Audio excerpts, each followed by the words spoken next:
नमस्कार दोस्तों, स्वागत है आपका ऑर्डिनरी कॉम्प्लेक्स में। तो आज मैं लेके आया आपके लिए एक रियल जॉब क्वेरी का सॉल्यूशन, जो कि मुझे पूछा था मिस्टर भावेश ने। तो ये उनकी एक बिजनेस की फाइल है। तो उनके बिजनेस से रिलेटेड जो भी एक्टिविटी थी वो सब ये फाइल में मेंटेन करते हैं। तो उनको यहाँ पे एक क्वेरी क्या थी कि उनको अगर किसी एक पर्टिकुलर क्लाइंट का या फिर पर्टिकुलर मंथ का ईयर का कोई भी डेटा देखना रहता है तो उनको बार बार मैनुअली जाके फिल्टर करना पड़ता था। तो यहाँ पे आपको 3 येलो बॉक्सेस दिख रहे हैं, जिसमें है पहला सर्च नेम, दूसरा है सर्च मंथ और तीसरा है सर्च ईयर। तो यहाँ पे उनकी रिक्वेस्ट क्या आती है कि अगर मैं सर्च नेम में कोई पार्टी का नेम सर्च करता हूँ या फिर कोई मंथ में, जैसे सर्च मंथ में मैं कोई मंथ टाइप करता हूँ या फिर ईयर में कोई ईयर टाइप करता हूँ, तो उससे रिलेटेड डेटा नीचे ऑटोमेटिक फिल्टर होके आना चाहिए। यहाँ पे जैसे मैं दया टाइप करूँगा तो यहाँ से दया से रिलेटेड ही इन्फॉर्मेशन नीचे विजिबल होंगे। तो यहाँ पे सिर्फ जैसे मैंने दया टाइप किया तो यहाँ पे सिर्फ दया जी का ही डेटा विजिबल हो रहा है और किसी का डेटा विजिबल नहीं हो रहा है। उसी तरह मैं इसको बैक स्पेस मारूंगा तो आपको पूरा डेटा वापस दिखने का लगेगा।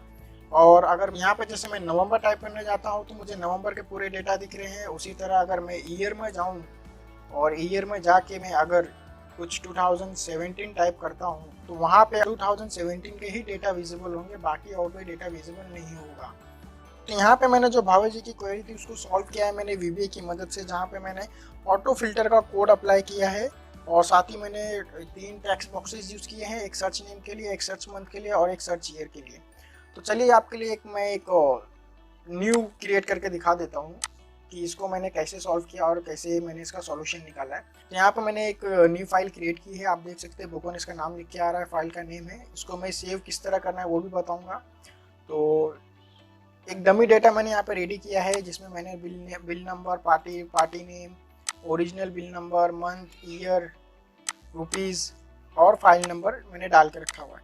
तो यहाँ पर मैं क्या चाहता हूँ कि अगर मैं पार्टी का नेम सर्च करूँ तो सिर्फ पार्टी से रिलेटेड डॉक्यूमेंट आने चाहिए, और अगर मैं मंथ टाइप करूँ तो सिर्फ मंथ रिलेटेड आने चाहिए, और मैं ईयर टाइप करूँ तो ईयर से रिलेटेड आने चाहिए। तो चलिए इसका सॉल्यूशन देखते हैं, इसको कैसे सॉल्व कर सकते हैं हम। तो सबसे पहले आपको एक चीज़ इंश्योर करनी है कि आपके पास एक डेवलपर टैब ऑन होना चाहिए, क्योंकि हम इसको टोटली वीबीए की हेल्प से सॉल्व करने वाले हैं। तो अगर आपके पास डेवलपर टैब ऑन नहीं है तो आपको फाइल में जाना है और फाइल में जाकर वहाँ पे ऑप्शंस पे जाना है। तो मेरा ऑप्शंस यहाँ मोर के अंदर आ रहा है, तो ऑप्शंस के अंदर जाके आपको वहाँ पे कस्टमाइज रिबन में जाना है। कस्टमाइज रिबन में आपको यहाँ पे डेवलपर टैब मिलेगा, ये यहाँ पे मेरा टिक है इसलिए विजिबल है। अगर आप यहाँ अनटिक है तो आपके यहाँ विजिबल नहीं होगा, आपको इसको टिक करके ऑन करना है और ओके प्रेस करना है। तो यहाँ पे मैं ले लेता हूँ, फॉर एग्जांपल यहाँ पे मैं डाल देता हूँ सर्च नेम। तो अगर मैं यहाँ सर्च नेम डालूँ तो सर्च नेम से आना चाहिए, और मैं डाल देता हूँ यहाँ पे सर्च मंथ और उसी तरह यहाँ पे सर्च ईयर। तो एक काम करता हूँ, मैं इसको यहाँ पे ले लेता हूँ। तो अभी मैं इसको फॉर्मेटिंग दे देता हूँ थोड़ी। तो मैं इसके लिए येलो कलर ही चूज़ करता हूँ, इसको बोल्ड करके इसको थोड़ा बड़ा कर देता हूँ। सेम फॉर्मेट में इस पर भी अप्लाई कर देता हूँ। काफ़ी बड़ा हो गया, इसको मुझे छोटा करना पड़ेगा। ये ठीक है 40, इसके लिए मैं 16 ही रखता हूँ।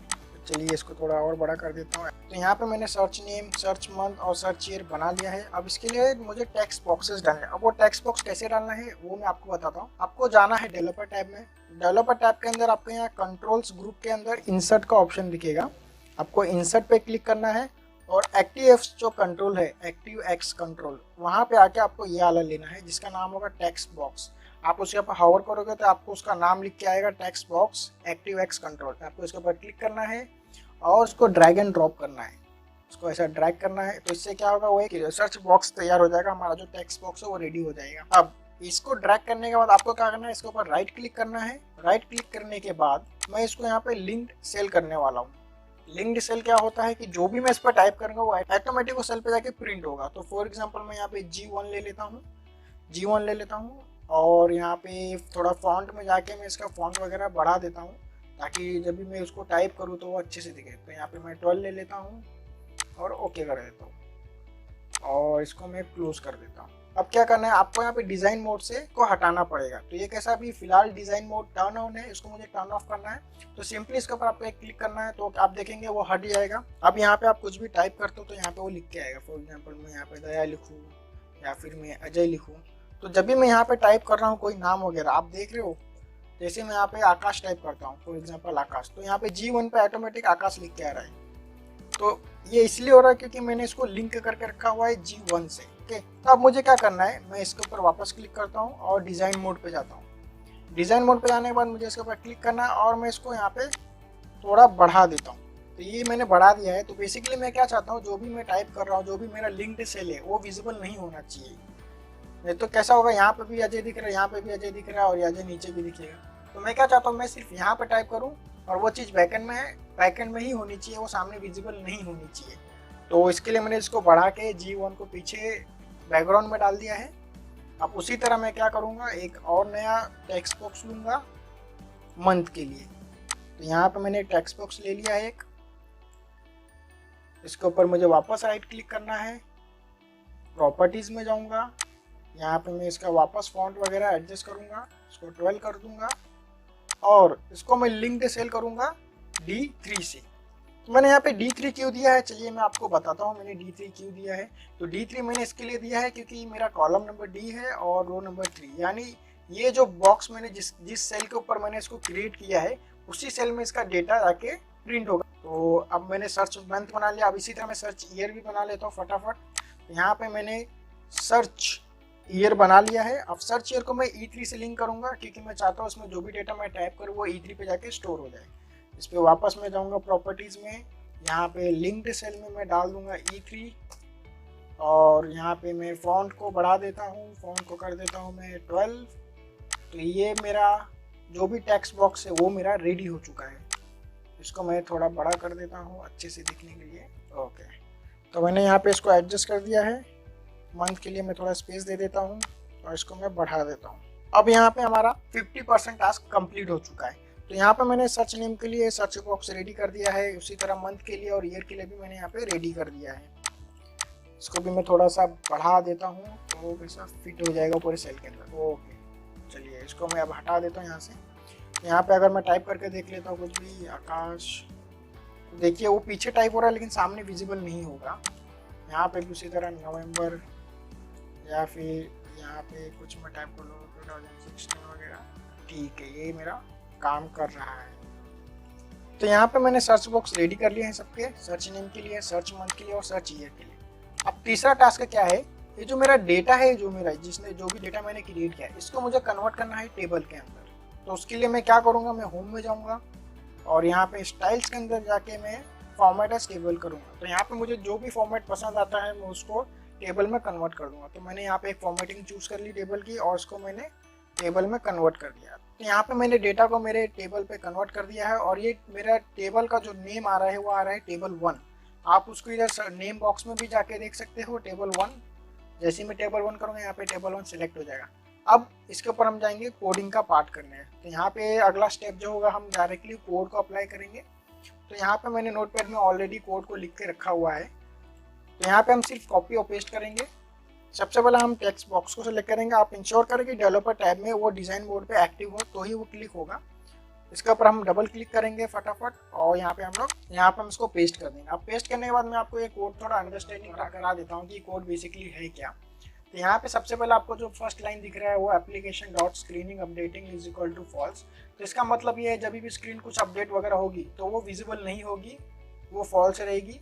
इसके लिए वो कोड लिखा गया है कि अगर कुछ स्क्रीन अपडेट वगैरह होती है कोड रन करने की वजह से तो वो फॉल्स रहे। उसके बाद जो दूसरा कोड है वो है एक्टिव शीट, मतलब जो भी शीट मेरी एक्टिवेट है उसके अंदर लिस्ट ऑब्जेक्ट में टेबल 1, जो मैंने टेबल अभी फॉर्मेटिंग किया मेरे डेटा को, जो भी मैंने टेबल में कन्वर्ट किया उसका नाम भी यही है टेबल 1। अगर आपके टेबल का नाम कुछ और आ रहा है, टेबल 2, 3, या फिर आपने मैनुअली कुछ नाम टाइप करके रखा है माई डेटा वगैरह करके, तो वो नाम आपको यहाँ पे डालना है।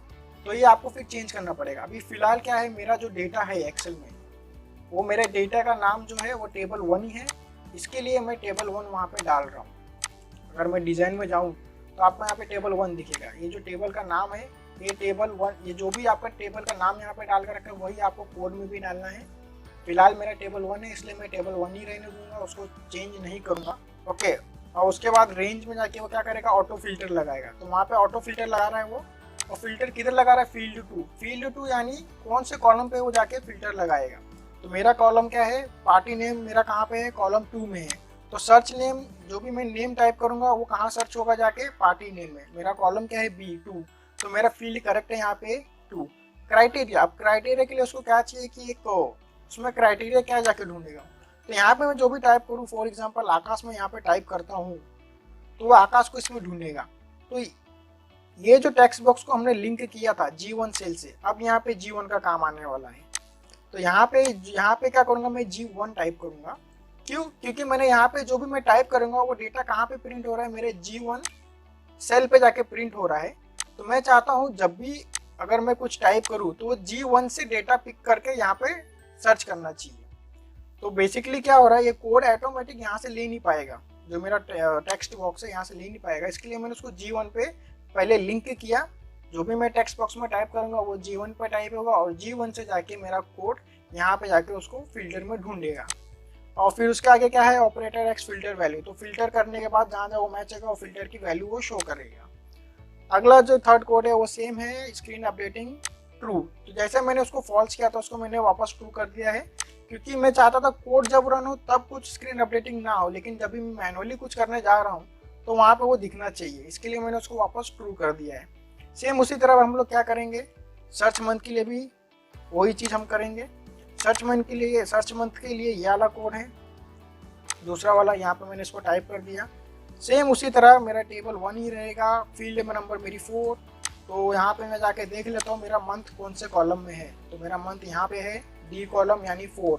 तो ये फील्ड बराबर है यहाँ पे, और यहाँ पे D3 की वैल्यू आ रही है, यानी ये यहाँ पे D3 की वैल्यू आ रही है, यानी वो D3 पे जाके देखेगा और वो जो भी उसका क्राइटेरिया रहेगा वो D3 से पिक करेगा। तो D3 बिल्कुल करेक्ट है वो, क्योंकि मैंने जब ये टेक्स्ट बॉक्स क्रिएट किया था उसको मैंने D3 सेल से ही लिंक किया था। ओके, तो ये ठीक है, यहाँ पे D3, उसके बाद वो वैल्यू देगा करेक्ट। वापस मैंने screen updating is equal to true कर दिया है। अब यहाँ पे जो ईयर वाला है यहाँ पे थोड़ा कोड थोड़ा सा अलग है। तो यहाँ पे मैंने थोड़ा इफ कंडीशन वगैरह मारा है, तो चलिए देखते हैं क्या है वो कोड। तो यहाँ पे पहले मैं इस पर डबल क्लिक करके मेरे वीबी के प्लेटफॉर्म पे आ जाता हूँ और नोटपैड पे जाके मैं ये कोड कॉपी करता हूँ। तो मैंने यहाँ पे कॉपी कर लिया है। तो चलिए यहाँ पे मैं आपको ये कोड पहले एक्सप्लेन कर देता हूँ ये कोड क्या है। तो यहाँ पे मैंने dim y as a string लिया है। तो बेसिकली मैं ईयर को टेक्स्ट में कन्वर्ट कर रहा हूँ और फिर मैंने E3 की वैल्यूज़ को असाइन कर दी है। E3 की वैल्यू जो भी मैं यहाँ पे टाइप करने वाला हूँ, मेरे सर्च ये जो टेक्स्ट बॉक्स है उसकी वैल्यू जाएगी मेरी E3 पे। उसको मैंने लिंक किया था E3 से, अगर आपको याद होगा स्टार्टिंग के वीडियो में मैंने उसको E3 से लिंक किया था। तो वो E3 की वैल्यू मैंने YR को असाइन कर दिया है। ये तो सेम कोड है जो हमने ऊपर किया था। उसके बाद यहाँ पे मैंने इफ़ कंडीशन लगाया है। इफ़ कंडीशन इसके लिए मैंने लगाया है क्योंकि क्या हो रहा था, यहाँ पे अगर मैं कुछ टाइप करके और उसको बैक स्पेस मार के उसको कुछ नहीं करता हूँ तो क्या करता है, डेटा को ब्लैंक कंसीडर करके वो ब्लैंक पे फिल्टर मार देता था। अगर आपने कभी एक्सेल फिल्टर में यूज़ किया रहेगा, अगर आप कोई ब्लैंक वैल्यू सर्च करते हो तो ब्लैंक डेटा दिखा देता है। और यहाँ पर अगर मैं कुछ टाइप करके उसको बैक स्पेस करके या फिर उसको डिलीट कर देता हूँ तो भी उसको क्या करता है, ब्लैंक वैल्यू दिखाता है वो फिर। तो इसके लिए मैंने क्या किया, यहाँ पे इसको इफ कंडीशन डाल दिया। अगर वहाँ पे कुछ भी नहीं रहेगा तो ऑटो फिल्टर करके पूरा डेटा मेरे को शो करेगा, अदरवाइज वो सेम कोड रन करेगा। जो भी मेरी एक्टिव सीट रहेगी उस टेबल 1 पे जाएगा, वो रेंज में ऑटो फिल्टर मारेगा। और फील्ड 5, मेरा फील्ड क्या है यहाँ पे, ईयर है। तो फील्ड 5 में जाके वो YR जो भी मेरा क्राइटेरिया है YR, यहाँ पे जो मैंने वैल्यू असाइन की थी, यहाँ पे मैंने क्या किया, डायरेक्ट D3 डाल रहा हूँ, यहाँ पे G1 डायरेक्टली अप्लाई कर रहा हूँ। लेकिन यहाँ पे मैं क्या कर रहा हूँ, मैंने YR को यहाँ पे डिफाइन किया है और उसको मैंने E3 की वैल्यू दे दी है। तो यहाँ पे मैं अब E3 नहीं लिखूंगा, यहाँ पे मैं YR लिखूंगा, क्योंकि ये चीज़ मैंने यहाँ पे असाइन करके रखी हुई है। और उसके बाद सेम कोड है। तो अब यहाँ पे हम लोग इसको सेव कर देंगे कोड को। जैसे ही मैं सेव करूँगा, ये फाइल को सेव करने के लिए बोल रहा है मुझे, क्योंकि ये फाइल मैंने वर्कबुक न्यू क्रिएट की थी, ये मेरी सेव्ड फाइल नहीं है। तो मैं इसको सेव कर लेता हूँ। लेकिन ये फाइल को सेव करते टाइम आपको एक चीज़ इंश्योर करनी है कि आपको इसको एक्सेल वर्कबुक नहीं, जो सेकेंड ऑप्शन है एक्सेल मैक्रो अनेबल्ड वर्कबुक, ये सेव करना है आपको। क्योंकि इसमें मैंने VBA कोडिंग की है, तो मुझे इंश्योर करना है कि ये फाइल मैक्रो अनेबल्ड ही सेव हो, अदरवाइज जो VBA का कोड है वो चलेगा नहीं। तो चलिए, अब हमारा कोड रेडी हो चुका है। यहाँ से मैं इसको डिज़ाइन मोड से हटा देता हूँ। अब हम यहाँ पे कुछ टाइप करके देखते हैं कि ये चल रहा है या नहीं चल रहा है। तो सबसे पहले मैं आकाश टाइप करता हूँ यहाँ पे। क्या बात है, आकाश का डेटा आ गया है। अब मैं इसको हटा देता हूँ यहाँ पे। अब मैं मंथ में कुछ टाइप करता हूँ। फॉर एग्जांपल मुझे मंथ में दिसंबर का डेटा चाहिए। आपने देखा जैसे ही मैंने दिसंबर टाइप करने गया वैसे ही मुझे दिसंबर के पूरे डेटा आना चालू हो गए हैं। अब मैं चाहता हूँ ईयर के लिए भी, तो अगर मैं ईयर में जाके फॉर एग्जाम्पल मुझे 2018 का डेटा देखना है, तो जैसे ही मैंने 2018 टाइप किया 2018 के पूरे डेटा अवेलेबल हो गए कि 2018 में मैंने इतनी पार्टी के साथ डील की थी और ये उनकी पूरी इन्फॉर्मेशन अवेलेबल हो गई है। ये वीडियो मैंने भावेश जी की रिक्वेस्ट पे बनाया था, क्योंकि ये मुझे बार बार बोल रहे थे सर एक वीडियो बना के बता दीजिए कि कैसे आपने किया, कि मुझे और भी फाइल पे ऐसे काम करने पड़ते हैं। तो मैं उम्मीद करता हूँ ये आप लोगों को पसंद आएगा। तो ये फाइल और ये जो कोड है ये मैं आपको प्रोवाइड करने वाला हूँ। ये मेरा ईयर का कोड है और ये मेरा मंथ का कोड है और ऊपर वाला नेम के लिए ये एक अंडरस्टैंडिंग के लिए मैं डाल देता हूँ। तो ये जो फाइल है मैं आपको देने वाला हूँ। तो यहाँ पे मैंने उसको डिफ्रेंशिएट भी कर दिया है। ये नेम का कोड है, ये मंथ का है और ये ईयर का कोड है। तो कैसा लगा आपका वीडियो ज़रूर बताइएगा हमें। आज के लिए बस इतना ही, चलिए फिर मिलेंगे, बाय बाय।